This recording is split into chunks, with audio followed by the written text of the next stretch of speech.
जादुई time machine. Hello दोस्तों, आज मैं जो आपको कहानी सुनाने जा रही हूँ ये कहानी है जादुई टाइम मशीन की कहानी। तो चलिए दोस्तों, कहानी की शुरुआत करते हैं। एक परी लोक में दो परियां रहती थी। उन परियों की एक रानी परी भी थी। दोनों परियों में से पहली परी का नाम खुशी परी और दूसरी परी का नाम दिव्य परी था। एक दिन रानी परी दोनों परियों को बुलाती हैं और कहती हैं, तुम दोनों को मैंने इसलिए यहाँ बुलाया है क्योंकि हमारे परिलोक में एक जादुई टाइम मशीन है। उस टाइम मशीन की वजह से जो समय बीत चुका है हम उसमें भी जा सकते हैं और मैं बहुत ही जरूरी समय पर उस टाइम मशीन को यूज करती हूँ। मैं कुछ दिनों के लिए परिलोक से बाहर जा रही हूँ, इसीलिए उस टाइम मशीन की जिम्मेदारी तुम दोनों परियों को देती हूँ। ये बात याद रखना कि टाइम मशीन को कुछ नहीं होना चाहिए। चलो टाइम मशीन के पास चलते हैं। रानी परी दोनों परियों को टाइम मशीन के पास ले जाती हैं और टाइम मशीन वाले कमरे में पहुंच जाती हैं। खुशी परी बोली, रानी परी, ये तो कितनी बड़ी टाइम मशीन है।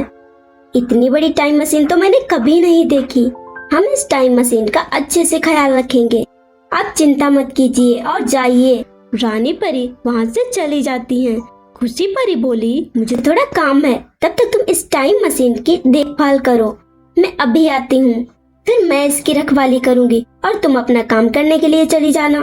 ठीक है, तुम जाओ। खुशी परी कुछ काम करने के लिए वहाँ से चली जाती है।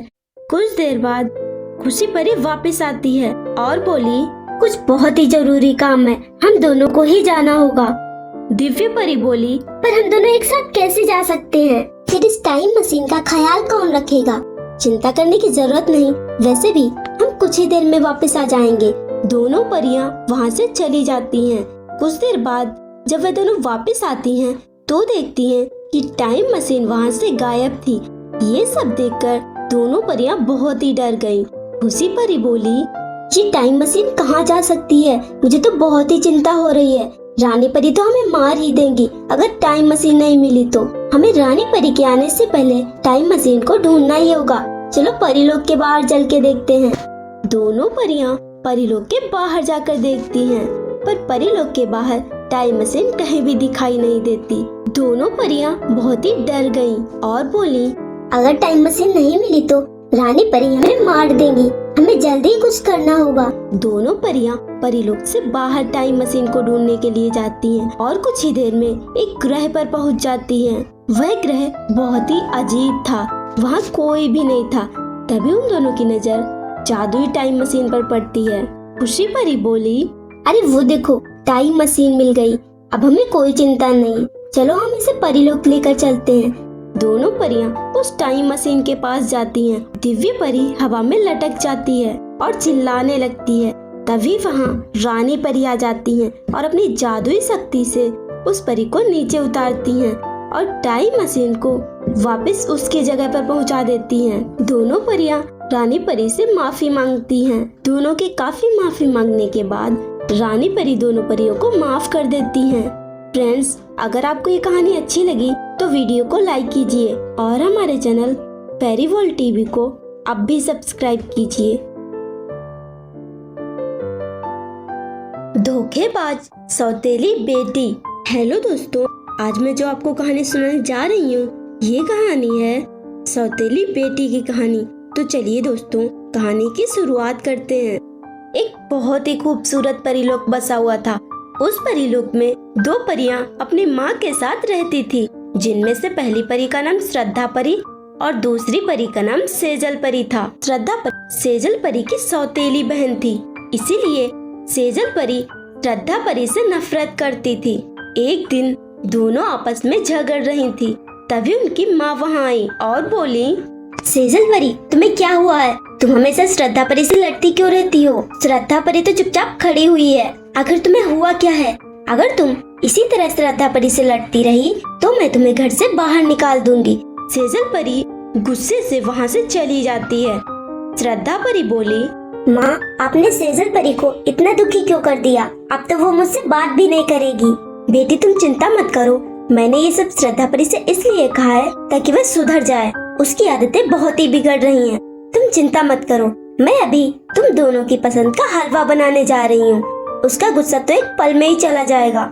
चिंता मत करो, तब तक तुम यहाँ से जाओ, मैं हलवा बनाती हूँ। श्रद्धा परी वहाँ से चली जाती है। कुछ देर बाद दोनों की माँ दोनों परियों को खाने की टेबल पर बुलाती हैं।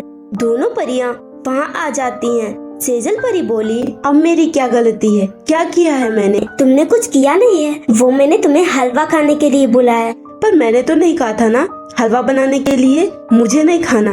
मुझे जो भी खाना होगा वो मैं खुद बना लूंगी। सेजल परी गुस्से से वहाँ से चली जाती है। इसी तरह कुछ दिन बीत जाते हैं। एक दिन सेजल परी सोचती है, मैं रोज रोज के तमाशे से तंग आ चुकी हूँ, मुझे कुछ तो करना होगा, अब बस बहुत हो चुका। कुछ देर तक सेजल परी कुछ प्लान बनाती है और वहाँ से चली जाती है और अपनी माँ के पास पहुँच जाती है और कहती है, माँ मुझे आपको कहीं ले जाना है। पर कहाँ? चलो तो फिर बताती हूँ। नहीं, मुझे भी बहुत काम है, मैं अभी नहीं जा सकती, तुम जाओ। अगर आप नहीं जाएंगी तो फिर मैं आपसे कभी भी बात नहीं करूँगी। ठीक है, तुम रुको, मैं 1 घंटे में काम खत्म करके आती हूँ। ठीक है, आप जल्दी जाइए। उसकी माँ वहाँ से चली जाती हैं। धीरे धीरे 1 घंटा बीत गया। इतनी देर तक क्या हो रहा है? मैं खुद ही जाकर देखती हूँ कि आखिर चल क्या रहा है। चलो चलते हैं। सेजल परी अपनी माँ के साथ वहाँ से चली गई और एक नदी के पास पहुँच गई। सेजल परी की माँ बोली, ये तुम मुझे यहाँ क्यों लाई हो? यहाँ क्या हो सकता है? मैं आपको इसलिए यहाँ लाई हूँ क्योंकि मुझे तुमसे और श्रद्धा परी से छुटकारा पाना है। मैं तुम्हें इस नदी में फेंक दूंगी और फिर श्रद्धा परी का नंबर।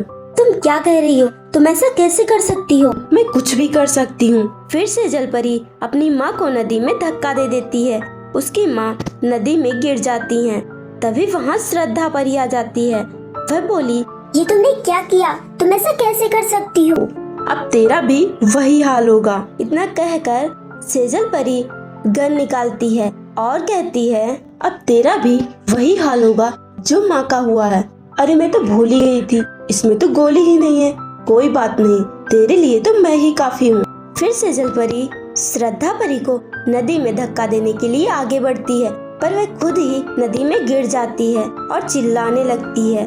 श्रद्धा परी उसे नदी से बाहर निकालती है। सेजल परी को अपनी गलती पर बहुत ही पछतावा होता है।